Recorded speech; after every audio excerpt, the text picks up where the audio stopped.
what we'll try to explore is different point of views and different aspects to see, not just from an entrepreneur's perspective, but also an investor's perspective, what are some of the challenges that exist, how are they getting solved, and at the end of the day, what needs to change and what is to look forward.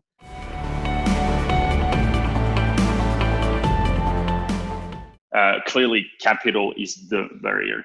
I mean, the need is obvious, it's huge. The target market in terms of population is immense. The need is like, livelihood. So it's completely confirmed. The sad reality is that it's just hard to go serve those populations, and it's not really capital that's lacking, but it's more the right kind of capital. Ability to scale up food production with the right facilities, and there isn't that, right? So, and I can go into this in quite detail, but maybe I'll just make it 30 seconds. It's simply this: is there's a lot of traditional second, third generation families who have built these manufacturing of existing food products for decades, maybe hundreds of years. And the reality is if you bring to them and your quantity is negligible and they're not sure of the market, no one's going to carry your product. And because no one carries your product, you can't produce it, right? So you're in kind of a chicken and egg conundrum there, even if you have unlimited capital, which again, you don't, right? So Valerie mentioned that as well. So there's just so many challenges that are facing a lot of entrepreneurs that we see personally through this space in terms of scaling up. There's a kind of common language missing, so you talk about, a social enterprise, and to some people, social enterprise means at one end of the spectrum, an NGO or a charity, which doesn't have a sustainable financial business.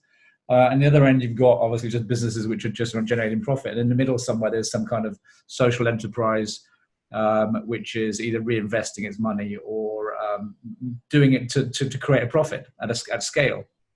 So that's the first thing. I think the second thing is around the whole measurement space. So clearly, businesses for profit, the mechanism for measuring financial return is hundreds and hundreds of years old and very sophisticated and continues to evolve and has a lot of support around it. But then you start talking about impact, you start talking about ESG, and there are a whole bunch of different standards, and it is evolving. But how do you measure impact and outcome on people, on planet? And it's still fairly early, and I think this is one challenge, which is still a level of immaturity and also maybe skepticism around how you measure that. If you're a social entrepreneur, you're one person, and you are working in Myanmar and trying to do something perhaps another way, we'll focus on ag tech in terms of driving yields for crops.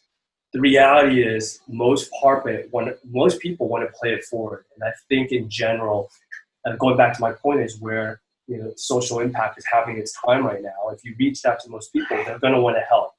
And therefore, if that's the case and you can get your mentorship and advice from whether it's myself on an individual basis, it's Steve, it's Valerian, it's Mayur, whoever it is, I think in general, if it's a concept that appeals to that person reaching out, they're going to help out, especially if there's a social aspect and social angle to it, right? Because when you select an investor, not to get money. You select an investor to help you for the next 2 to 3 years of your journey, and they should be acting as a support. So you'd start thinking, what are my key capability gaps do I need, and then you start saying, well, who's my ideal investor? Who can help me with this?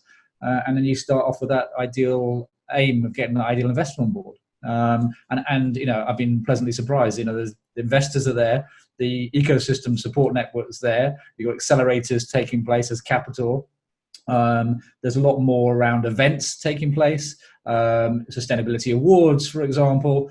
So I think it's really quite encouraging.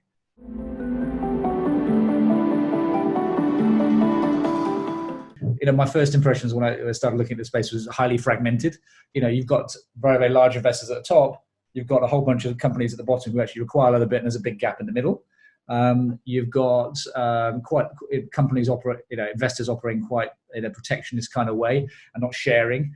And what looked like an opportunity, and I still think is an opportunity, a lot more collaboration. So investors and advisors and people in the ecosystem collaborating a lot more. The only push can come from entrepreneurs. And that's why we launched this school. and entrepreneurs are going to be designing solutions, proving it's possible, failing over and over for others to succeed at some point. And they are going to be pulling investors into this and inspiring them. You have organizations that are not so mature. They have young teams, entrepreneurs that have the experience they have from just the years building their startup, but nothing much more than this. Investors are active but can't do everything of this, can't do all the strategic part.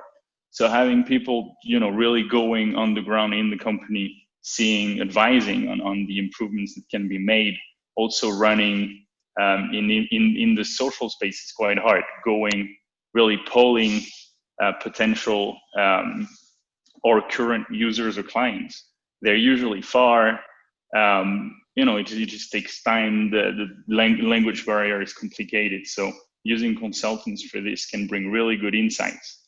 The pandemic has been an accelerant. It almost feels like it's been a spark to the sectors within impact versus sustainability versus ESG, where people are realizing like, hey, this is something we need to implement, whether it's through our practices, through the way we invest, or through the way we build companies. And I truly believe that.